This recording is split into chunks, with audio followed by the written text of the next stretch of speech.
Hi everyone, welcome. So recently I've been asked a lot about lower back pain during glute bridges. So as yogis, we were taught to move our spine a lot, especially our lower back, and most of us have a really mobile lower back. But when it comes to strength training and loading weight, what we want to maintain is actually a core stability here. So we want to limit the movement here in our torso so that we can get our glute to work rather than allowing our lower back to do the heavy lifting. So this would be a really short practice on how to maintain core stability and also what to take note of when we are doing glute bridges. I will also give you a few variations of glute bridges to work on. For today's practice, you will need a mat. You need an elevated surface. I will be using my couch for example. You can also use your coffee table or a chair, but make sure that they are both pushed against the wall for added stability. And if you have a weight like a dumbbell here, so mine's about 8 kilos today, which is kind of light, honestly. You can also use that to help you load up your glute bridges a little bit more. Okay, so to start, we are just going to lie down. And I want you to put the feet against the edge of the elevated surface, okay? So we're going to start with a bit of breathing. And as you inhale here, just allow the belly button to rise up to the ceiling. And as you exhale, allow the belly button to fall back towards the spine. A few more like this. Inhale. Exhale, 2. Last one. Inhale. Exhale, 3. Okay, next one, as you inhale, hold your breath, and think about pressing the heel into the platform as you try to flatten the back towards the floor. So before I activate through my feet, there was a tiny bit of space here between the lower back and the floor, enough for like a trail of ants to walk through. Now, as I drive my heel into my couch, I breathe in and think about pressing that lower back down into the floor. So you want to maintain this rigidity here in your core. Now, maintaining this, breathe, and think about breathing in only into the center of the chest, just for now. So at all times, you want to maintain the heels pressing into the elevated platform and that lower back flattening into the floor. 3 more breaths here, still maintaining that lower back contact with the mat. 2 and 1. Okay, slowly release. Now we're going to train this core stability or tension in your core through another angle, and I would like you to come onto your forearm plank. So in this forearm plank, we are going to have the feet against the wall, and then you push the feet into the couch or the wall and forearms down onto the floor.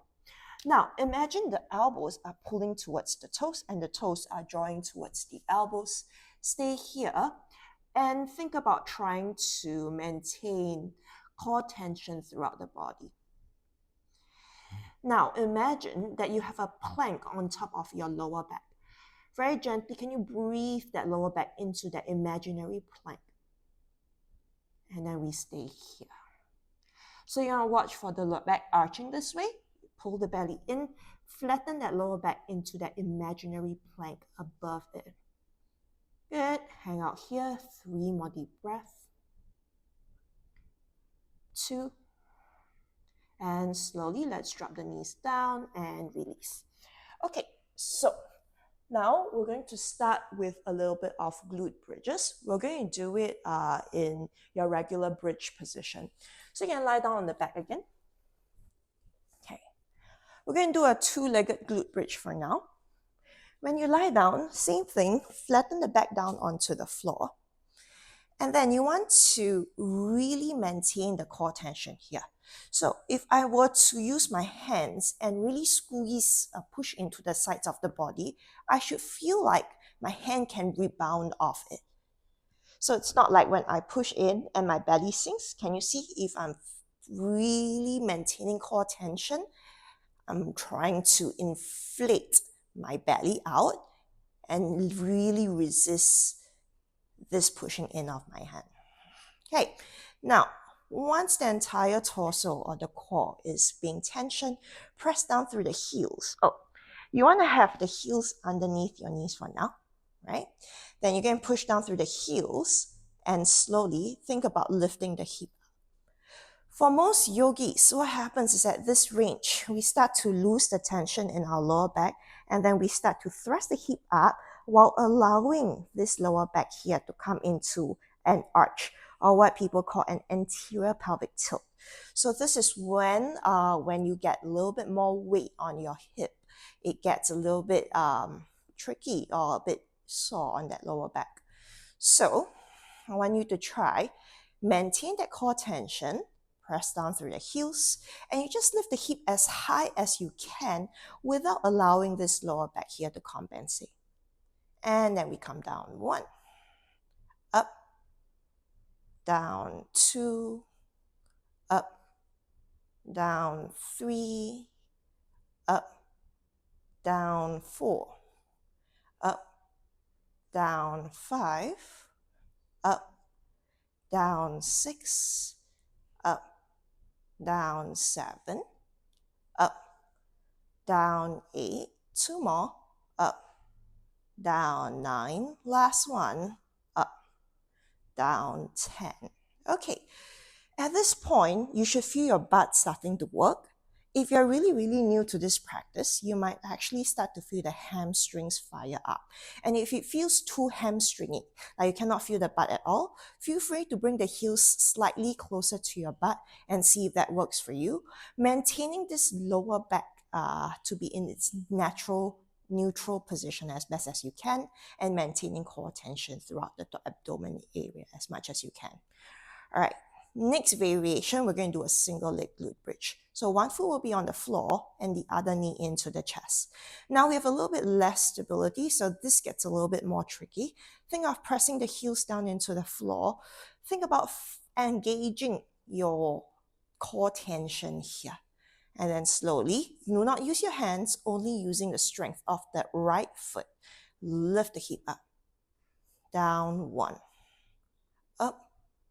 Down 2, up, down 3, up, down 4, up, down 5.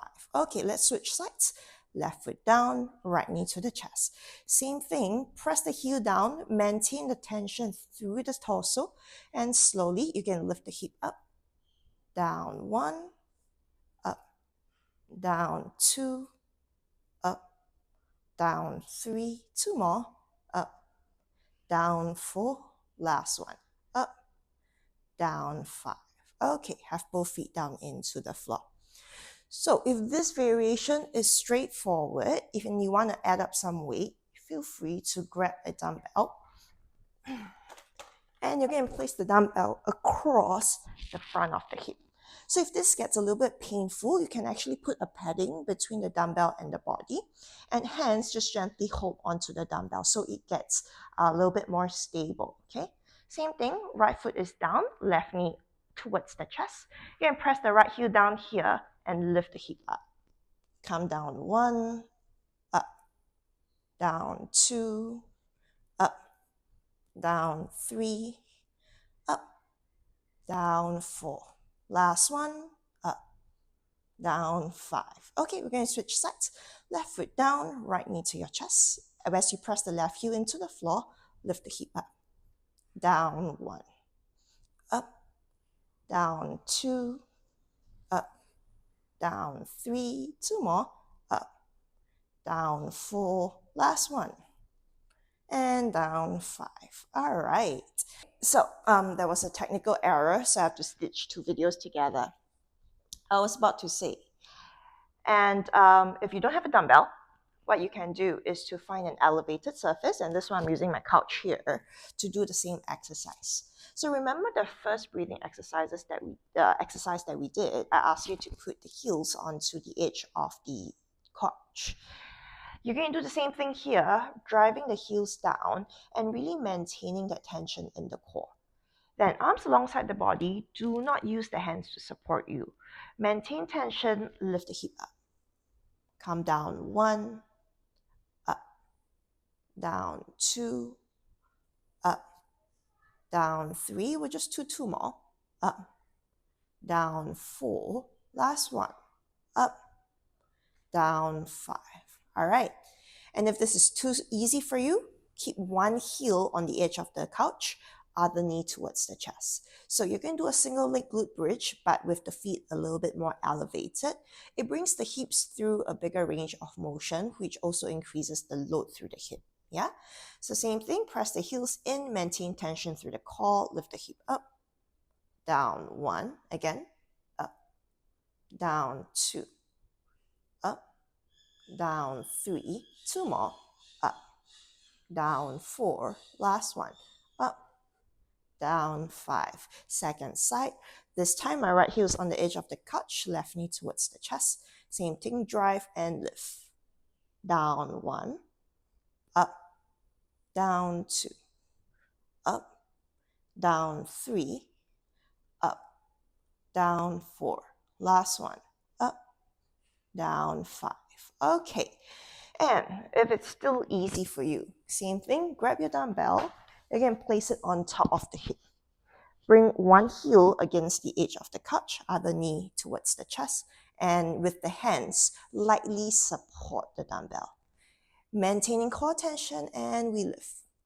Down 1, up, down 2, up, down 3, up, down 4, last one, up, down 5. Switch sides. Right heel stays, left knee to the chest, and we lift. Down 1, 4 more, up, down 2, up, down 3, up, down 4, last one, up, down 5.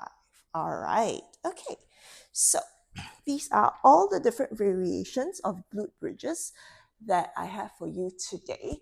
Try it out. Let me know if you still feel any icky sensations in your lower back, or maybe you feel something else this time around. Then it will be fun content for the next time. See you and have a great rest of the day.